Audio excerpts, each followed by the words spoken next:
begitu besar kasih-Nya, kita dapat berkumpul di gereja ini. Mari ikhlaskan hati dan pikiran, sambut Roh Kudus di dalam diri kita masing-masing untuk beribadah, bersyukur dan memuji namanya di Minggu Septuagesima ini. Di dalam nama Tuhan Yesus Kristus, jiwa dan ragaku sudah siap untuk beribadah dan bersukacita. Amin. Di dalam nama Allah Bapa dan di dalam nama Anaknya Tuhan Yesus Kristus dan di dalam nama Roh Kudus Khalik langit dan bumi. Amin. Marilah kita mengucapkan doa kita. Ya Tuhan Allah, berkatilah kami dan sinarkanlah wajah-Mu bagi kami yang bersekutu di tempat ini. Amin. Terima kasih Tuhan.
LTI garing PJ.HKIP.P Angka Romawi 2 2025 Minggu 16 Februari 2025 Minggu kita Minggu Septuagesima yang bertema Tuhan pengharapan kita.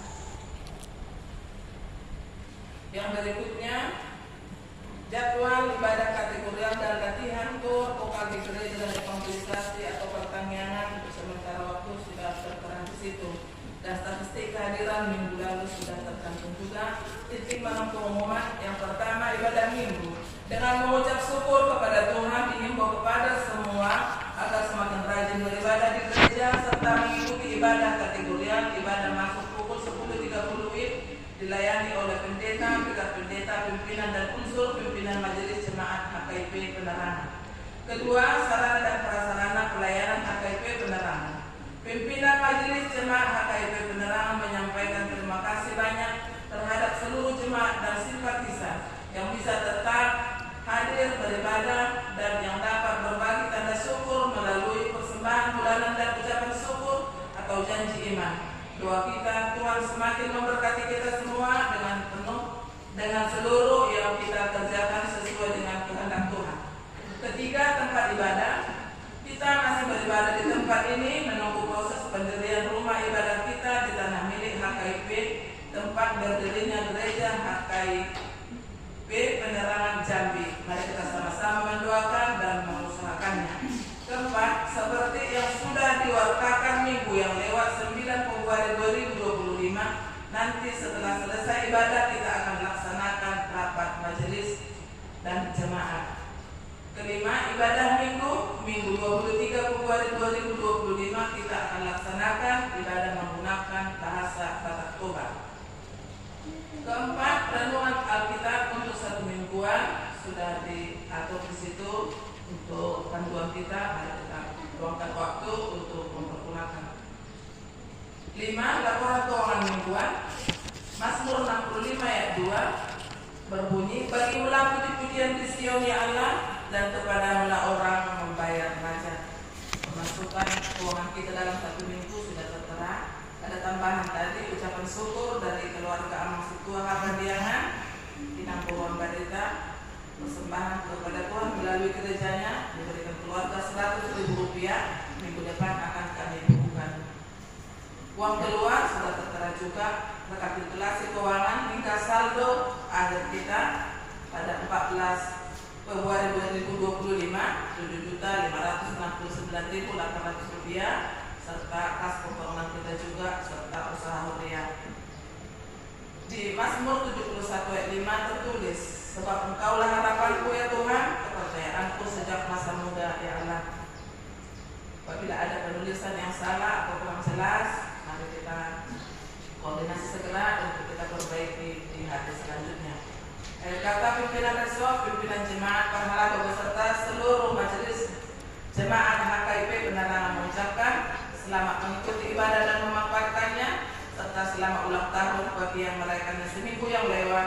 Tuhan Yesus memberkati kita semua. Salam. Aku minta Amang Situa Panjaitan untuk membawa dosen. Kami hikmat dan kekuatan agar kami tahu menghormati firman-Mu. Terpuji nama Tuhan, di dalam nama Yesus kami berdoa. Amin. Jemaat yang dikasihi Tuhan, di dalam nama Yesus Kristus, firman Tuhan yang menjadi renungan bagi kita di Minggu Septuagesima terambil dari buku Yeremia 17 ayat 12 sampai 18. Yeremia 17 ayat 12 sampai 18 agar kita membacanya secara responsorial. Tata kemuliaan luhur dari sejak semula, tempat baik kudus kita.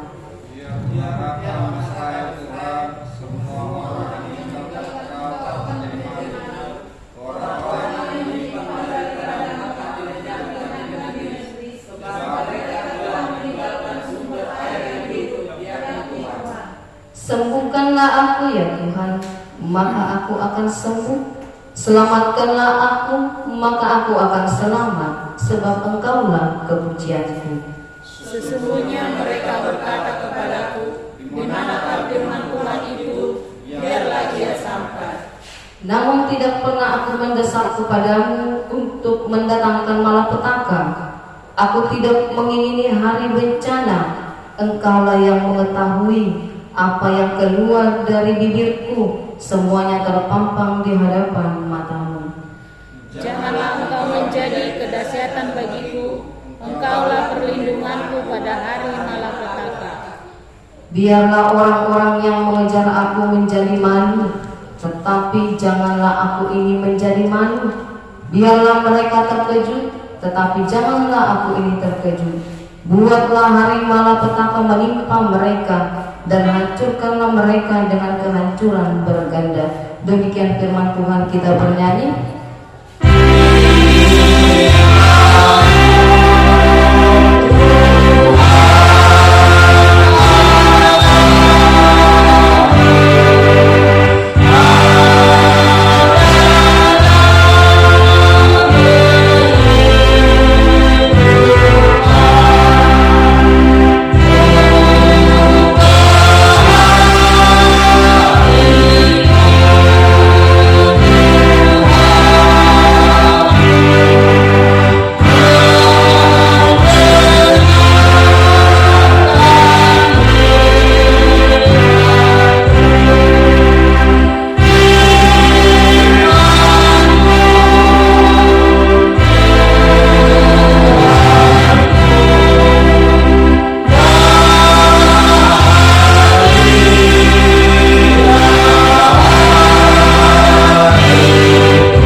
Jemaat yang dikasihi Tuhan, di dalam nama Yesus, firman Tuhan saat ini menyapa kita bagaimana seorang Nabi Yeremia dipanggil oleh Allah menjadi hambanya, menjadi seorang nabi sejak masa mudanya, dan sampai kepada Allah mengutus dia ke tengah-tengah bangsa pilihannya, bangsa Israel.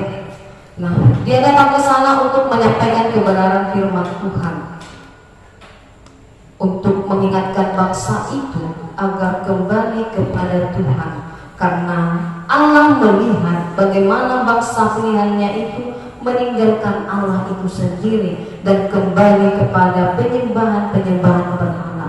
Dan Nabi Yeremia bernubuat bahwa ketika mereka tidak kembali kepada Allah, maka penghukuman Allah akan segera datang dan menimpa mereka. Tetapi ketika Nabi Yeremia mengatakan demikian, mereka malah mengolok-olok Nabi itu, menghina, mengejek, karena sampai saat itu juga perkataan Nabi Yeremia belum terpenuhi, belum dipenuhi oleh Allah apa yang telah dia nubuatkan. Nabi Yeremia mendapat respon yang tidak baik ketika dia menyatakan kebenaran itu kepada bangsa Israel. Nabi Yeremia bahkan dimasukkan ke dalam sumur berlumpur, dibawa ke dalam kurungan di dalam kerajaan itu. Dia disembunyikan agar dia tidak berkata-kata lagi tentang firman Allah. Apa yang hendak dilakukan oleh Yeremia? Dia merasa sakit, bukan fisiknya yang sakit, tapi batinnya, psikologinya yang terganggu, mentalnya. Dia merasa ketika saya menyatakan kebenaran kepada bangsa Tuhan itu bukan diterima, malah dihina, diolok-olok, diejek, bahkan firman yang dia sampaikan pun itu dihina oleh bangsa Israel. Apa yang kau katakan? Kalau memang firman Tuhan mau datang, biarlah itu sampai. Itu yang mereka katakan. Mereka menganggap jago. Kalau memang kau berbuat demikian, kapan hal itu terjadi? Bagaimana sakitnya perasaan Nabi Yeremia ketika dia memperkatakan hal itu, ketika dia melakukan kebenaran firman Tuhan itu, ketika dia melakukan perintah Allah itu untuk disampaikan kepada bangsa itu. Sakit rasanya, maling-maling, hati-hati.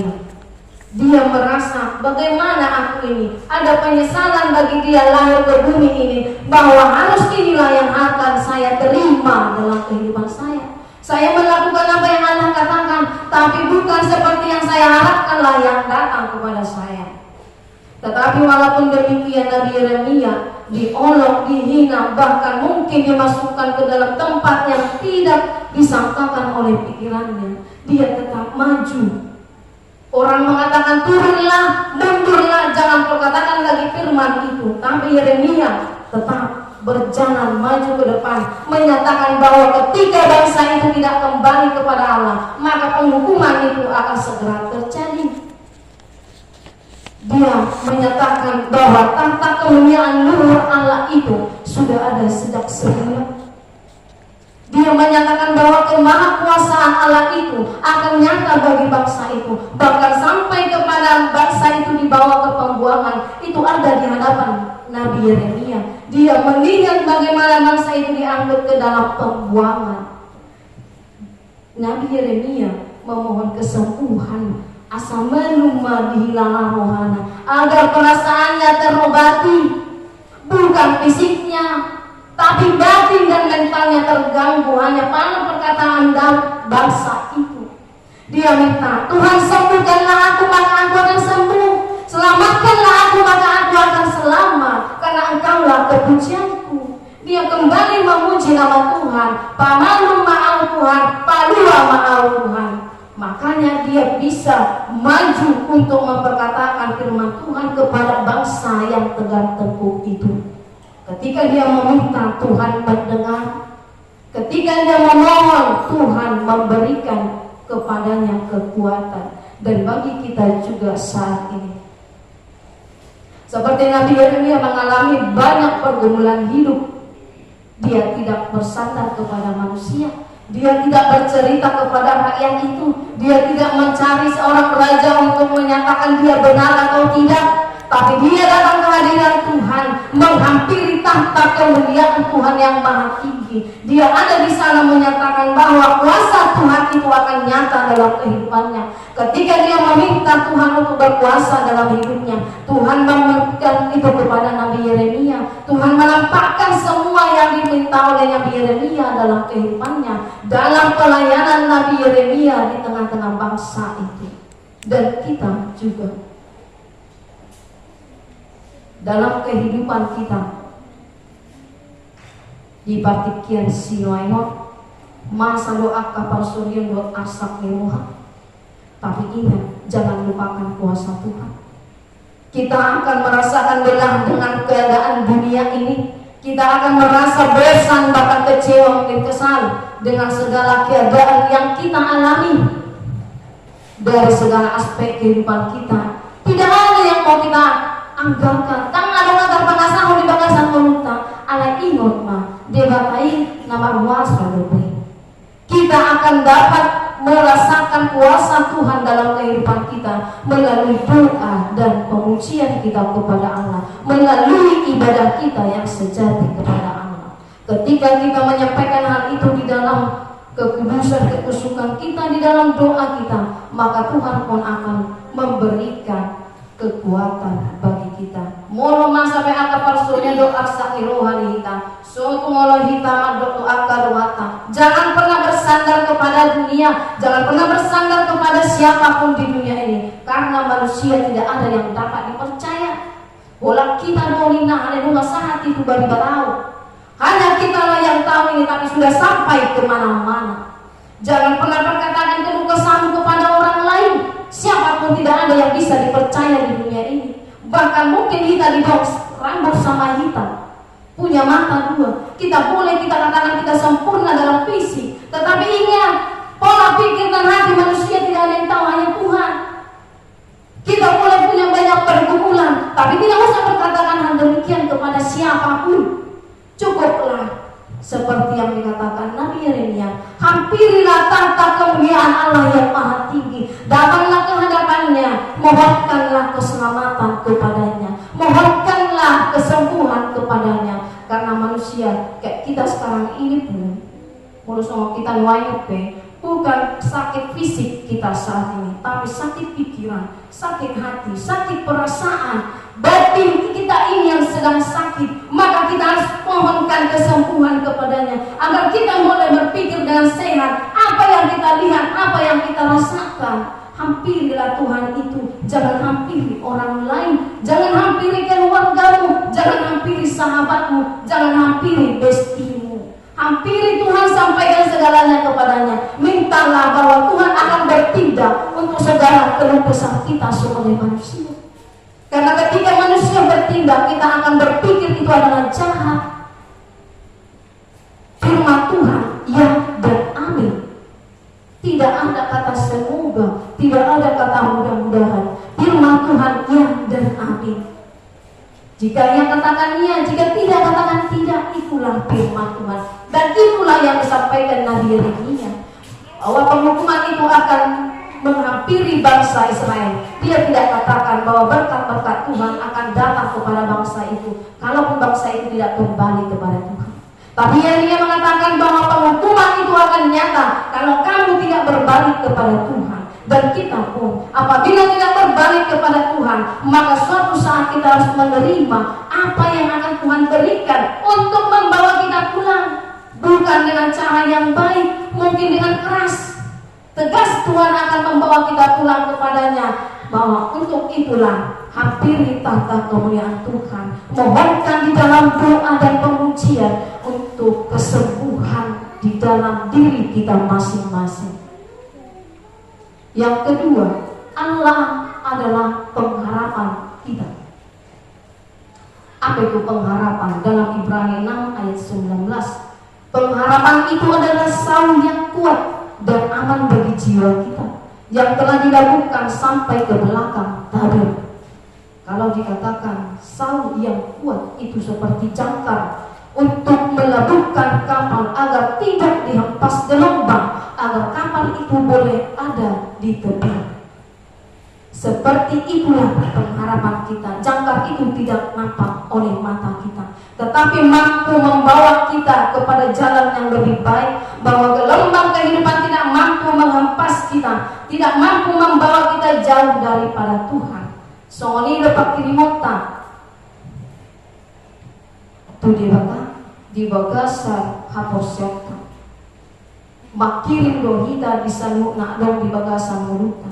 Banyak hal yang kita harapkan godang dona tahirin di bagasan mulut tahun. Adong dona makirin hama di pamatang na ano na mengeling masai. Adong dona makirin di hagabil, di hamoral, di hasangapon, di atas natungan, bahkan baluas yang akta pangmarang ilong na tahirin. Kita juga berharap yang terbaik. Tetapi yang lebih besar dari pengharapan kita, yang kita mintakan kepada Tuhan untuk kehidupan jasmani dan fisik kita ini adalah haluau nama noktong di bagasan Kristus.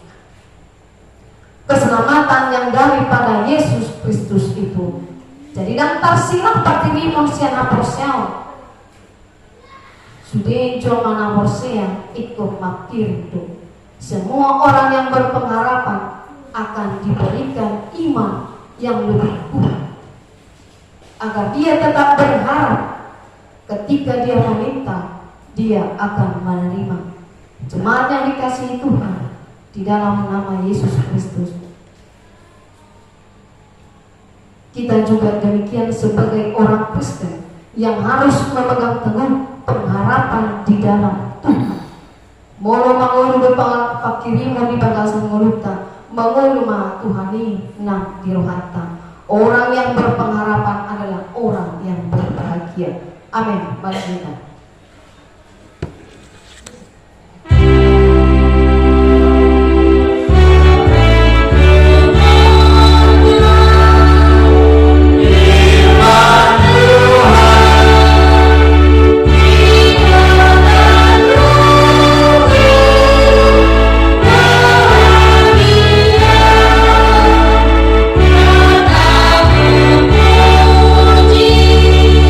Selama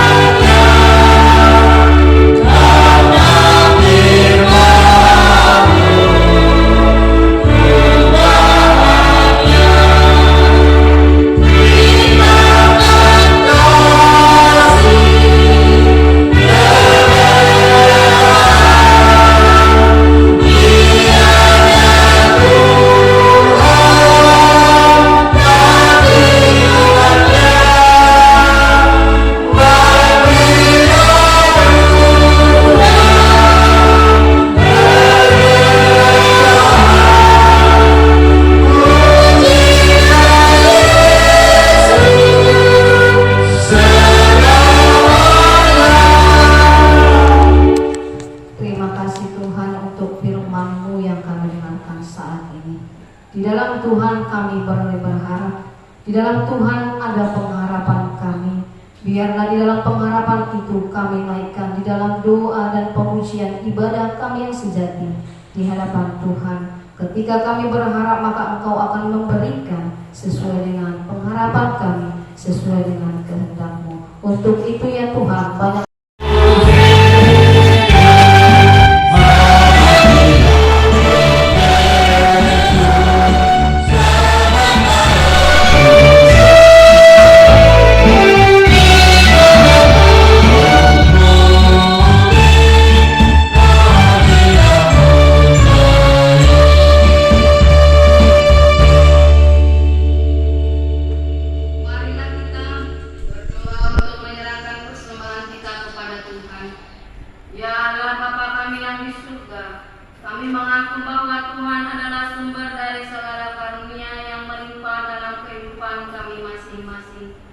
sebahagian daripada karunia itu kami serahkan kembali sebagai persembahan kami kepada Tuhan.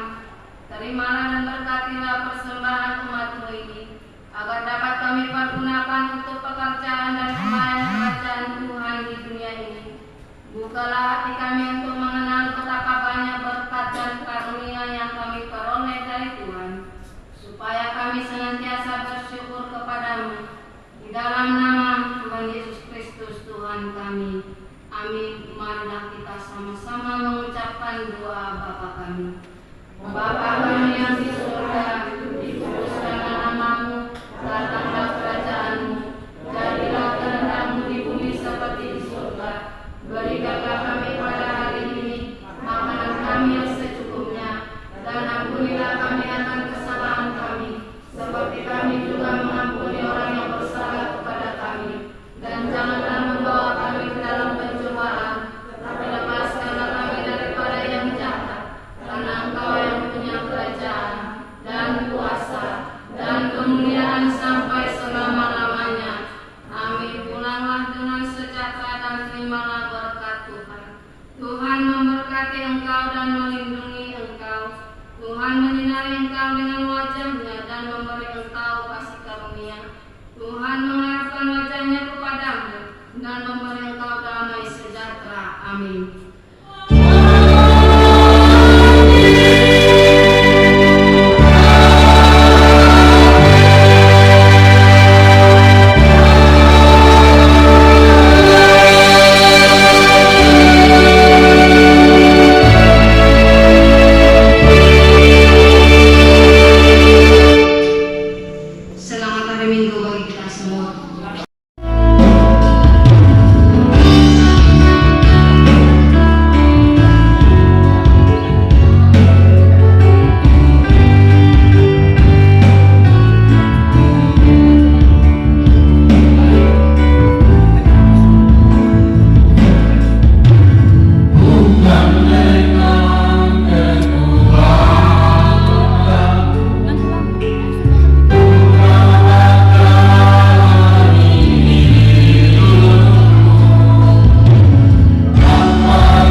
Bapak Ibu, saudara-saudari seiman dalam nama Tuhan Yesus Kristus. Karena begitu besar kasih-Nya, kita dapat berkumpul di gereja ini. Mari ikhlaskan hati dan pikiran, sambut Roh Kudus di dalam diri kita masing-masing untuk beribadah, bersyukur dan memuji namanya di minggu Septuagesima ini. Di dalam nama Tuhan Yesus Kristus, jiwa dan ragaku sudah siap untuk beribadah dan bersukacita. Amin. Di dalam nama Allah Bapa